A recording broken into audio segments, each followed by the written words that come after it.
Hello guys, welcome to my vlog. For today's vlog, kami po ay pumunta ng fellowship doon sa bundok ng Tablo, Tampakan, South Cotabato. Yan po, yung mga kasama ko ay lahat po kami ay nagmumotor lang. Napakasaya ng mag-joyride patungo ng gawain ng Panginoon. At yun yung mga young YPs natin ay dadala po natin. At yan po ay nakadaan po kami dyan sa Lambayong. At doon sa Lambayong makita nyo po doon yan po ang Susong Dalaga. At yan po ang dinadayo ng mga tao, ng maraming tao dito sa Tampakan upang magpakuna ng picture ng Susong Dalaga. Yan po yung aming bundok na yan, ang kasentro. Daanan namin ay patungo na kami doon sa malapit na kami sa Lampitak. Yan po. At yan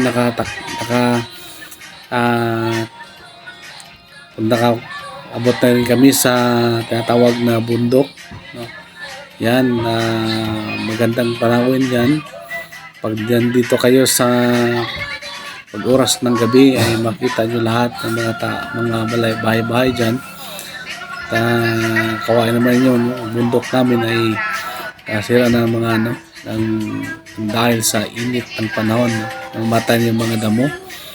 Diyan po ang location na yan, ay diyan po ang yung Colon Cafe na dindayo ng mga tao diyan dito sa Lampitak. At yan, nakaabot na rin kami sa simbahan, naka-worship, we worshiping God with all his people. Yan, kami pong ang dami pong mga young people YP dyan sa Barangay Tablo, Snip Baptist Church. So yan po yung mga kasama natin sa pagbabiyahe.